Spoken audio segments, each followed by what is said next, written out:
Good afternoon, everybody. I'm sorry we have to be back here this afternoon doing yet another hurricane press conference, but I continue to appreciate the work that you all do to help get the word out to people across the state of Louisiana so that they can be better prepared themselves and their families and in the best possible position once these storms make landfall. Zeta is expected to make landfall as a Category 1 hurricane on Wednesday evening in southeast Louisiana. At this time, the hurricane is expected to be primarily a wind event. Obviously, there will be higher storm surge and water levels than normal along the coast, and there will be some significant rain, but right now it's 2 to 4 inches of rain expected across southeast Louisiana. Locally, it could be heavier in certain areas, but the biggest threat as of right now, based on the hurricane forecast, is damage from the wind. As we know, especially from this year, hurricane tracks can shift and forecasts can change. However, we are just now a little more than 48 hours away from the forecasted landfall. And so we all need to be weather aware. We need to pay particular attention to the forecast, not just to the track, but to the intensity as well, and what the impacts will be that we can expect. One thing we are fairly certain of right now, and that is that Hurricane Zeta, it's Tropical Storm Zeta now, but it'll be Hurricane Zeta soon, will make impact landfall in southeast Louisiana. So earlier today, I issued an emergency declaration ahead of Zeta. And between COVID-19 and severe weather, I think that was the 8th state of emergency this year alone. An emergency declaration is obviously an essential part of our game plan to preparing for and responding to any emergency, natural disaster or otherwise. It goes without saying, I think, that we can't control where this storm is going to go, what its strength is going to be, and so forth. The good thing and the bad thing at the same time is we've had a lot of practice this year. Southeast Louisiana has largely been spared, while southwest Louisiana has been hit by 2 devastating storms. And so I'll tell you, I'm relieved that as of right now, at least, the storm is not tracking towards southwest Louisiana. We don't think that that's likely at all. And I will tell you that much of the preparations that we've done in southeast Louisiana in advance of other storms remains in place. And so that should be helpful. We have had southeast task force calls each of the last 2 days, and I know all of our parishes are working. FEMA is fully embedded with us at GOSEP, so we're doing everything that we can to prepare for this storm. The National Guard, which I will have to say again has just done a tremendous job every time we've ever called upon them, but particularly in 2020, have more than 1,150 guardsmen activated. They have a variety of high water vehicles and boats and helicopters pre-positioned for search and rescue efforts. They also have food and water pre-staged for post-storm distribution should that be necessary. On top of preparing for Zeta, the National Guard continues to respond to recovery efforts in southwest Louisiana related to Hurricanes Laura and Delta, and they continue to work very hard on our COVID-19 response as well. CPRA is monitoring 689 gates across the coastal zone, both along the river and in coastal areas of the state. As of my call earlier today, 181 gates have already been closed. As we brace for Zeta, there's still more important deadlines showing up for those who've been impacted by Laura and Delta. Survivors of Hurricane Laura have only 1 day left to register for FEMA assistance. The last day to register is October 27th. The disaster unemployment assistance deadline is also approaching. Eligible individuals impacted by Hurricane Laura have until October 30th to apply. Disaster unemployment assistance for Hurricane Delta has opened for residents of Acadia, Calcasieu, Cameron, Jefferson Davis, and Vermilion parishes. The deadline for Hurricane Delta is November the 19th. We continue to have individuals in shelters in Louisiana from Hurricanes Laura and Delta, a total of 3,587 of them. 3,447 were Hurricane Laura evacuees and 140 Hurricane Delta evacuees. Of that number, just 41 total are in congregant shelter there in Alexandria, which basically functions as a reception center so people can check in there and then be moved to a non-congregant shelter, a hotel.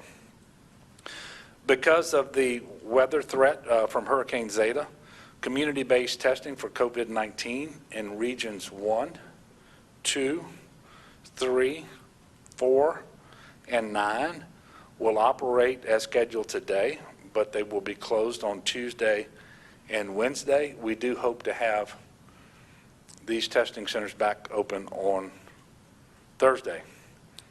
I can tell you that all state offices will be open tomorrow, and then tomorrow we will have an announcement about what can be expected on Wednesday. On the topic of COVID, today we are reporting 222 new cases on 5,059 tests. That is a very small number of tests if you keep track of the average number of tests that we report every day, but that's because we're coming out of a weekend. Not only is it a small number of tests, that's obviously a small number of new cases as well. The percentage of positive cases, however, is about the same as we've been experiencing over the last few weeks. Sadly, we are also reporting 17 new deaths for a total of 5,648 in Louisiana. Hospitalizations have increased slightly again today. We have 609 individuals across the state of Louisiana hospitalized with COVID-19. Ventilator use is also up a bit today, about 5, with a total of 71 patients on ventilators. So obviously we are still very much in the midst of a public health emergency, whether members of the House of Representatives or the Attorney General wish to acknowledge it or not. As we speak, I can tell you that we're filing a lawsuit in state court defending the COVID-19 public health emergency proclamation that remains in place through November the 6th, the one that I previously issued. And so I will say what I said on Friday. That proclamation remains in effect. The state is in phase 3 with all of the restrictions and mitigation measures that are prescribed in that proclamation. I will say it again also that the petition signed by members of the House, which would seek to end the public health emergency here in Louisiana, we'd be the only state without a public health emergency. And in light of the fact that the federal government has a public health emergency in place that includes Louisiana. But that petition is reckless, it's dangerous, it's irresponsible, and I'll also say it is unconstitutional. Simply put, the Louisiana Constitution doesn't allow for one chamber of the legislature to overturn a public health emergency declaration issued by the governor. Not only that, but the statute they rely upon requires prior consultation with public health experts from the Louisiana Department of Health. That did not happen. What's more, many of the people who put their names on that petition know both that the petition is a bad idea and also that it's unconstitutional. And I know that because they told me. And I know the Attorney General got a lot of attention this weekend for, I guess I'll be a little bit more charitable than saying he lied to you, but he certainly changed his mind from a September Attorney General's opinion that was put out by his office. But over the weekend he was saying that the petition itself once it secured more than 53 members in the House signatures, that it overrode my order and that the proclamation was no longer in place. Well, that's not what the statute says, and he should check his own opinions, and he would have known better than to say what he said this weekend. And that's why I told you Friday and again today that that proclamation remains in place. So you'll see the relevant portion of the September Attorney General's opinion on the screen now. It clearly says that petition action alone isn't enough to overturn my public health emergency. What that statute contemplates is that if there's enough signatures on the petition, that I would then issue a proclamation ending the previous proclamation that created the public health emergency. So I guess he now disagrees with himself. I'm not sure. I will tell you that this entire deal with the petition is not something I wanted. Going to court today is not something I wanted either, but we have to be focused and resolute on managing the public health emergency while also recovering from 2 hurricanes and preparing for another. But as I said on Friday, I'm going to do everything I can as governor to discharge my authority and the obligation that I have to keep our people healthy and safe. The fact of the matter is we are in a public health emergency. Just Friday, the United States recorded more new COVID cases than on any day since the federal public health emergency started. I think it was something around 83,000. Utah is in the process of determining whether it's going to have to ration health care because hospitals are so overwhelmed. And in Texas, our neighboring state, there are no ICU beds or other hospital beds, for that matter, available in many areas. We know that there's similar situations going on in many, many states, including the state of Wisconsin, right next door in Mississippi.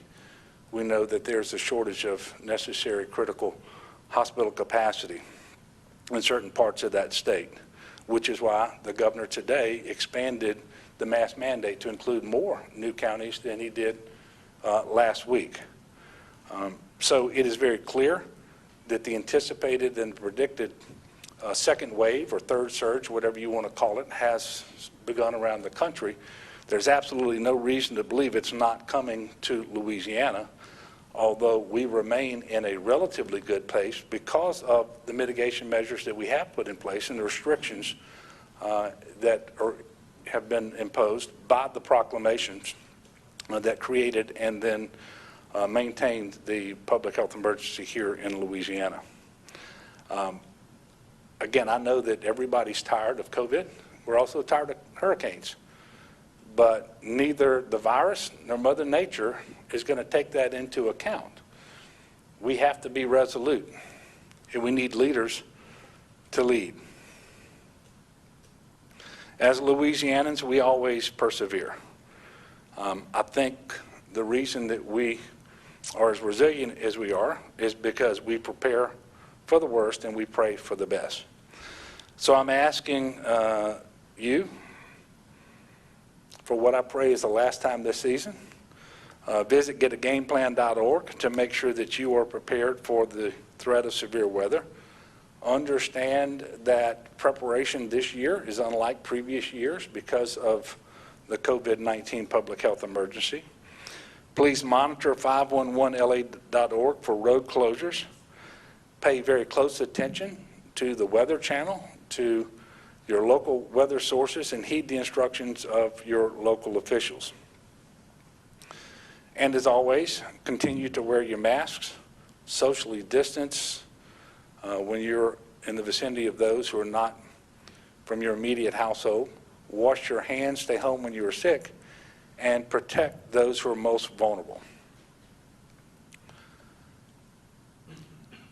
Finally, before I take questions, I want to remind everyone that tomorrow is the last day of early voting in Louisiana.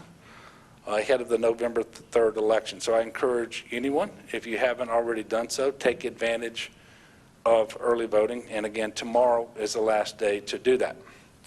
So with that, I will take some questions. Sam. Governor, the law that you cited, it says thereupon, after getting the petition, the governor shall issue an executive order of proclamation ending the state of public health or emergency. You obviously haven't done that. Do you agree that you're violating the law right now because you don't want to nullify this? No, you cannot violate a law that is unconstitutional by definition. Secondly, there are other statutes that tell me I cannot end the public health emergency until I believe that the threat to the public health is in fact behind us. No rational person believes that. Yes, ma'am. In terms of the filing that you're doing, has it already been filed, and what is the actual legal filing that you are making? It's a petition for declaratory judgment and injunctive relief. I can't tell you if it's been filed. It'll be filed today. I think it has been filed. Yes, here at the 19th Judicial District Court. Yes, sir. You reached out to legislative leaders, specifically Clay Scheck-Snyder, since this petition happened, and do you plan to do that to discuss what he says this is aimed at is getting you to come to the table and compromise on some of these restrictions? Do you plan on talking with him about this? Well, sure, we'll talk about it. The last time I spoke to him was Friday about this entire matter. I didn't call him this afternoon, but I'm always happy to talk to him. What I'm not able to do, and nobody should ever try to do, is manage a public health emergency by committee. You just can't do it. But we have shared the data that we've been relying upon with legislature and legislative leadership from the very beginning. And we have included them in sessions when we talk about the public health imperative, the decision making that I am going through, and I have accepted and considered input that's come from legislative leadership, including the Speaker. And I've done that on multiple times. And there's nobody who knows that better than the Speaker himself. And we will continue to do that, and I would expect that I'll be talking to him again very soon about this. Yes, sir. Just to be clear on the declaration, if it would be vacated, what would happen to the federal resources going into the state? Well, first of all, I want to be clear that it has not been vacated. The proclamation that I most recently issued that carries the public health emergency for the state of Louisiana through November the 6th remains in full force and effect. We are in phase 3. The restrictions that were set forth in that document remain in place, and so forth. Obviously, and I went through a long list of things the other day on Friday about the adverse consequences of prematurely ending the public health emergency. Quite frankly, you put at risk federal funding that comes from the Stafford Act because the federal agency that is primarily responsible for managing this public health emergency is FEMA. It operates through the Stafford Act. The Stafford Act is there for emergencies and disasters. And if the state of Louisiana is saying, well, we don't have an emergency, then you then put at risk funding, but you also put at risk the assistance that we're providing locals, whether it's local governments, hospitals, nursing homes, so forth. And just on requests that we have received from those entities, more than 9,500 requests from them have been met by the state, operating through GOSEP. And so you put all of that at risk, and we, again, would be the only state in the nation without a public health emergency were these misguided legislators to be successful. That's clearly not in the best interest of the state of Louisiana, and we remain number 3 in the country for per capita cases. Now, we've been overtaken by North Dakota and South Dakota. Part of the reason is we've done better of late, but we surged in the March-April timeframe. We surged again in July. When we came down from that surge, we've been relatively flat, which is why other states are catching up with us. But as soon as you start having success, because of the way you're managing the emergency, that is not the right time to discard the tools that allowed you to have that success. And it's misguided thinking by some members of the House, quite frankly, many of whom don't really believe in what they're doing, or at least that's what they told me. Yes, sir. If the state fire marshal's office walks into a business tonight that is violating the rules, and their owner says, well, my state lawmaker told me I could do this because he signed this petition, what happens, and do you guys extend any leeway or grace to those businesses because they're confused about what's in place? Yeah, I will tell you that does obviously add to the difficulties of managing this public health emergency. I've been saying from the very beginning that this is not the sort of situation that you're going to enforce your way through. However, enforcement is critical. We have always bent over backwards to work with business owners who in good faith may make a mistake or whatever, and we just try to correct them. But I'm just going to say again, in answer to your question, what I said Friday and what I said earlier. As of right now, we remain in phase 3. The proclamation that I had previously issued is in full force and effect. All of the restrictions and mitigation measures contained in that document remain in effect. And so if we have legislators out there saying something different, they ought not to be doing that.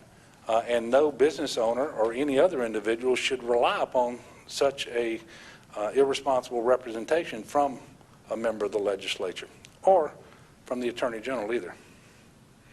Yes, ma'am. So the arguments that are being made sound like they're twofold. One, that the entire statute is not constitutional on its face, and the other is that they didn't follow the public health, the requirements to talk to the public health agency ahead of the petition. Is that right? Well, the statutory scheme that they relied upon requires that they consult with the Department of Health, Office of Public Health, before doing that. And of course, the word consult is used in the statute, and it's got to mean something. Well, they didn't do it. There's nobody at the Office of Public Health who believes that we're not currently in a public health emergency and that the emergency declaration need not remain in place. But there was not even any effort. It's a complete fiction to say that there was a consultation. And in fact, the petition was written before anything that could have constituted a consultation would have happened. I mean, so it's a fiction. They didn't do it. And that certainly, I believe, renders their action null and void. But the biggest problem they have is that the Constitution does not allow one body. The House of Representatives is not the legislature. The legislature is a co-equal and independent branch to the governors, but not the House. And even when you have a co-equal and independent branch, it has to operate, I think without exception at least, with a 2/3 majority from each body. A simple majority off by one house, that just doesn't cut the mustard. Yes, sir. They may have met with the Office of Public Health, but you're arguing that that meeting doesn't constitute a consultation because the Office of Public Health didn't agree or consult that they should end the emergency. Is that what you're saying? Well, I'm not sure that they met with the Office of Public Health either. What I'm saying is at no time did they engage in anything that would constitute a consultation, which is what's required in the statute. Another question or so. Yes, sir. Have you made a decision on HB4 yet, whether or not you'll veto that? I never knew my own bill numbers. What is HB4? It's the one by Mark Wright, the Oh. legislation on coronavirus. Yeah, I would anticipate that I'll veto that shortly.